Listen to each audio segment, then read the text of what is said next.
The marketplace fell silent when they dragged Sarah through the dust. Her violet skin had turned pale, almost gray, and her forearms hung limp at her sides. The collective's enforcers, 3 towering Kryn warriors in obsidian armor, pulled her by magnetic chains that sparked against her biological field. Marcus Chen stood at the edge of the crowd, his hands clenched so tight his knuckles had gone white. He'd known this day might come. The collective's laws were absolute. No fraternization between species, no love. No connection beyond the transactional necessities of the interstellar treaty that kept humanity's colony on Threshold 9 alive. They raised the punishment pole in the center of the square, a 15-foot spike of dark metal that hummed with electromagnetic energy. The Kryn didn't kill quickly. They believed in making examples last. "Let this serve as reminder," announced Commander Thexal, his translator converting his clicks and whistles into flat, emotionless standard. "The Vryn female has committed the ultimate transgression. She has polluted herself with human contact. She has claimed to feel what her species cannot feel. She has lied about love." Marcus felt something crack inside his chest. Sarah hadn't lied. He knew because he'd felt it too. That impossible connection that shouldn't exist between a human engineer and a Vryn maintenance worker. Stolen moments in the hydroponics bay. Whispered conversations through translation software. Her teaching him to read the bioluminescent patterns on her skin. Him teaching her about Earth's oceans which she'd never see. The enforcers began to hoist her up the pole. The electromagnetic field would keep her suspended there for days, conscious in agony, until her body finally gave out. A warning to both species. Stop. The word came from Marcus's mouth before his brain caught up. 200 beings turned to stare at him. Humans, Vryn, Kryn, and a dozen other species that called Threshold 9 home. Commander Thexal's compound eyes swiveled in their sockets. "The human speaks out of turn." Marcus stepped forward. His legs felt like they belonged to someone else. "She's done nothing wrong. She has violated collective law. Then your law is wrong." Marcus kept walking, pushing through the crowd. Humans grabbed at his arms, trying to pull him back. Sarah Mitchell, the colony administrator, hissed in his ear. "Marcus, don't. They'll kill you. They'll shut down the whole colony." He shook her off. 20 feet from the pole now, 10. "Human, you will stand down," Thexal commanded. "No." Marcus looked up at Sarah. Her eyes, all 3 of them, met his. She was trying to tell him something through the pain, probably to run, to save himself. But humans had never been good at that. "You're going to let her down." Thexal's mandibles clacked with what might have been laughter. "You presume to give commands?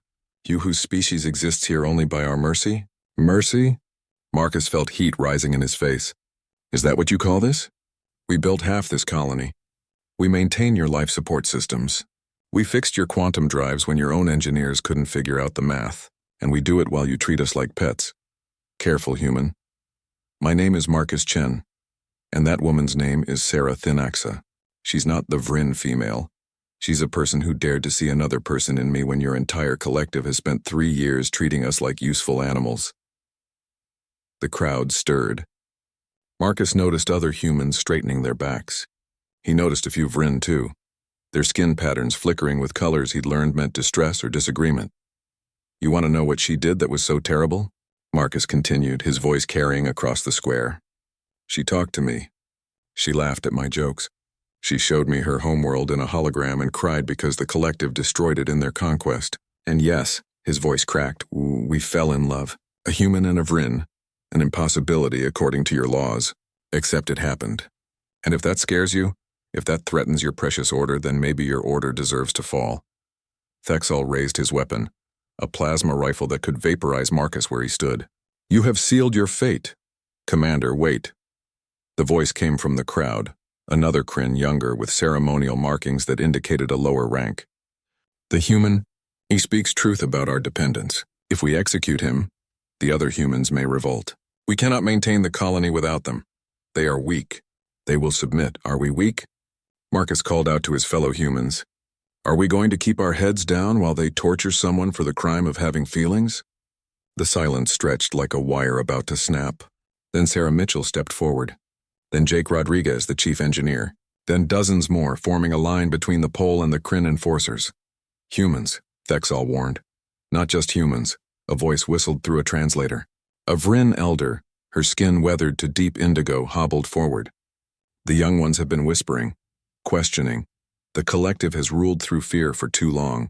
Perhaps there are different ways, more Vryn joined her. Even a few Kryn, the younger ones, lowered their weapons uncertainly. Marcus looked up at Thexal. Last chance.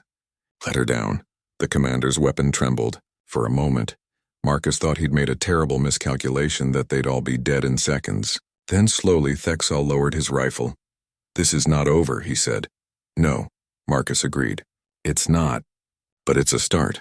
The magnetic chains released. Sarah collapsed into Marcus's arms, her breathing shallow, her skin flickering with pain. He held her carefully, mindful of her injuries. You're an idiot, she whispered in her language, which he'd learned enough of to understand. Yeah, he said, brushing violet hair from her face. But I'm your idiot. Around them, the crowd began to disperse, humans and aliens alike murmuring in a dozen languages. Change wouldn't come overnight. The collective wouldn't simply abandon centuries of law, but something had shifted in Threshold 9's dusty square. A line had been drawn, and for once it wasn't a line of division. It was a line that said this far and no farther. That night, as Sarah recovered in the medical bay, Marcus sat by her bedside and told her about something from Earth's history, about all the times humans had stood up and said no to injustice, even when it seemed hopeless. She listened, her skin glowing soft amber, and for the first time since coming to this alien world, Marcus felt like he was truly home.